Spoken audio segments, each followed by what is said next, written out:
Les amis, bonjour, j'espère que vous allez bien. De mon côté, ça va. Je suis très chill, plutôt bubble, un peu bubble, un peu chill, donc ça fait que je suis bubble chill. Ok, bon les amis, on va pas perdre de temps et aujourd'hui j'aimerais vous parler de quelque chose qui me tient à cœur et j'aimerais parler du cyberharcèlement, mais pas de manière générale. Je ferai une autre vidéo pour parler du cyberharcèlement de manière générale. Aujourd'hui, j'aimerais prendre la défense d'un YouTuber. Euh, il s'appelle Astérion. J'ai découvert donc un article et donc du coup, je l'ai pris, évidemment, je l'ai mis dans notre média et je l'ai traduit de l'anglais au français. On va pas tarder, on va parler d'Astérion et du cyberharcèlement qui tourne autour d'Astérion. D'accord? Ça marche pour vous? Allez, c'est parti.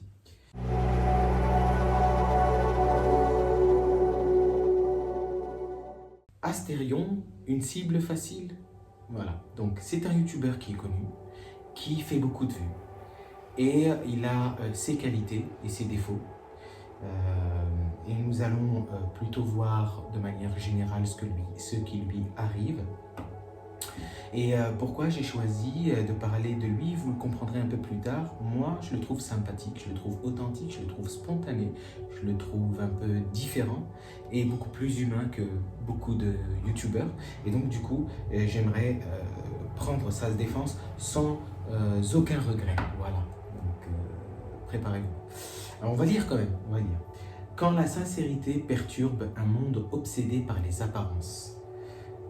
Donc, Astérion n'est pas votre influenceur typique. Loin de personnalité provocante ou trop polie, il a construit une communauté autour d'un contenu simple et honnête, souvent marqué par un humour doux, de la nostalgie ou de la passion. Il parle de ce qu'il aime, les objets vintage, la culture pop, les jeux vidéo et parfois lui-même. Rien d'agressif, rien de prétentieux, et pourtant, cette posture même a fait de lui la cible d'un harcèlement croissant, à la fois en ligne et dans la vraie vie. Oui, parce que Astérion, il a été agressé physiquement. Il est parti pour s'amuser, je ne sais plus qu'est-ce qu'il était parti faire. C'était un endroit où, je ne sais pas exactement, en tout cas c'était une activité, et il a été attaqué.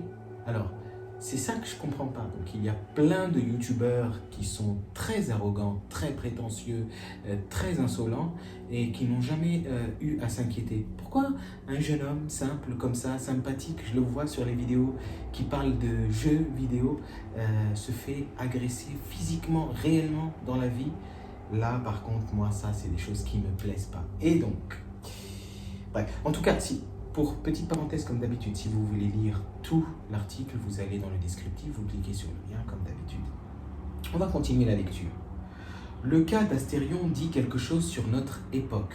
Une époque où la transparence irrite, la gentillesse est moquée et toute vulnérabilité perçue devient une cible. Pas juste une autre personnalité publique. Non. Astérion ne ressemble pas à la majorité des influenceurs vus aujourd'hui. Il ne vise pas la perfection visuelle, il ne vend pas de rêves ou de produits miracles, il n'attaque personne, il ne crée pas de scènes spectaculaires, et c'est peut-être précisément le problème. Dans un monde numérique animé par l'exagération, les conflits et l'autopromotion constante, il se démarque.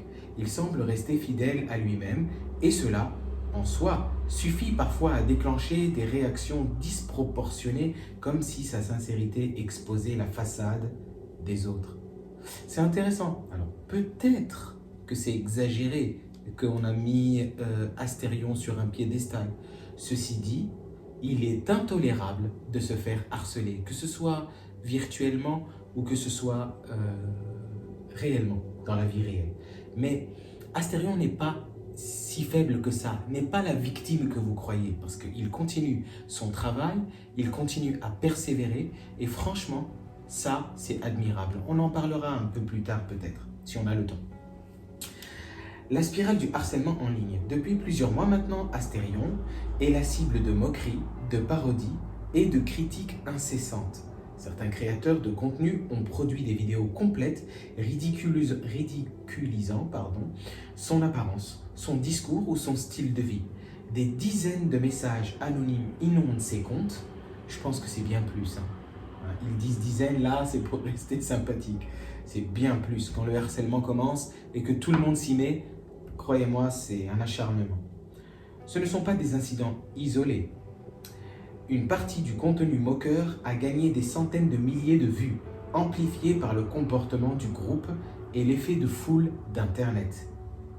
On voit un peu le rapport. Alors, on ne peut pas faire le lien avec Jean Portmanov, j'ai fait des vidéos sur lui aussi. C'est aussi une victime de l'Internet, mais c'est différent. Okay, là, vraiment, Astérion, il n'a rien demandé.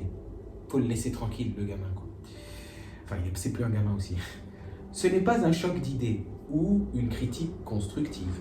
C'est une dynamique collective où le ridicule devient une arme et la personne derrière l'écran est effacée en faveur d'une caricature.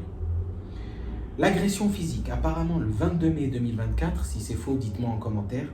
S'il y a des éléments que je n'ai pas, parce que je n'ai pas fait une recherche approfondie, vous savez, moi j'ai l'instinct des mecs à l'ancienne. Okay. Moi je vois comment il rigole, comment il parle, tout innocent, qui parle de ses jeux vidéo, et quand il va dans les vides-greniers, il est tout content. Moi, ça me fait plaisir de voir qu'il y a des gens encore comme ça, authentiques, réels, qui sont, qui donnent le vrai d'eux-mêmes. Ils sont joyeux, jovial, voilà. C'est ça que je garde, c'est tout. Pour moi, c'est ça que je garde. Alors, selon son récit, il a été reconnu dans la rue par des personnes qui ont commencé à le provoquer verbalement. Et l'une d'entre elles l'a finalement frappé. Il a déposé une plainte. Excusez-moi pour le bruit toujours de l'extérieur. Dès que je pourrai, j'investirai dans un micro-cravate. L'incident est grave et montre que le harcèlement en ligne, souvent considéré comme juste virtuel, peut en effet se déverser dans la violence dans le monde réel. Comment on peut détester quelqu'un à ce point-là, quelqu'un qui ne nous a rien fait? Et surtout, ces vidéos sont d'une simplicité à couper le souffle. Ça ne peut pas être plus simple. Vraiment, il est gentil, c'est un gentil garçon. Je déteste ça. Franchement, les gars, je déteste ça. Venez chez moi, venez harceler-moi. Moi, je suis robuste par rapport à ça, il n'y a pas de problème. Mais comment quelqu'un d'aussi gentil, d'aussi simple, on voit bien qu'il est simple, même au niveau de la gestuelle. Okay. Donc, il y a un problème. Ceci est un signe d'avertissement. Lorsqu'une personnalité publique, modeste et gentille ne peut pas marcher dans la rue sans risque, quelque chose de fondamental dans notre tissu social doit être repensé. Pourquoi lui? Bonne question. Pourquoi lui? Pourquoi cibler Astérion? Pourquoi s'en prendre à quelqu'un qui évite les conflits, les controverses ou les dommages? Plusieurs raisons peuvent l'expliquer. Sa différence, d'abord. Dans un monde où l'ironie domine et où l'émotion est suspecte, son ton de sincérité se démarque. Ensuite, sa visibilité. Bien que pas massive, ses vidéos atteignent souvent plus de 100 000 vues, assez pour attirer l'examen et les attaques. Enfin, sa posture ouverte d'être gentil ou authentique peut être perçue comme une faiblesse. Et dans une culture brutale, la vulnérabilité visible attire l'écho. La mécanique ou le mécanisme de bouc émissaire. Les sociétés ont toujours cherché des boucs émissaires. Historiquement, ils ont rempli une fonction, concentrer la frustration d'un groupe sur une seule figure. Les médias sociaux, avec leur vitesse et leur nature virale, ne font qu'amplifier ce vieux modèle. Aujourd'hui, un créateur de contenu n'a besoin que d'être légèrement en dehors de la norme pour devenir une cible. Astérion ne joue pas selon les mêmes règles. Il est donc considéré comme une anomalie. Et cette anomalie devient une excuse. Voilà. Écoutez, lisez l'article dans son entièreté et donnez-moi votre avis dans les commentaires. Moi, je défends Astérion. Et quiconque est contre cela ou veut riposter, qu'il vienne riposter chez moi. Vous êtes tous les bienvenus, les haters, de Astérion.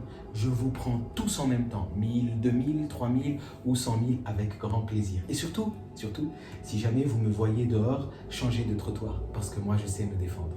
Je vous souhaite une bonne journée et surtout faites attention, ne faites pas de mal parce que imaginez que si c'était vous, vous verrez la douleur que ça représente et c'est bien de se cacher derrière les écrans mais je pense que c'est pas ça la vie. Ciao ciao!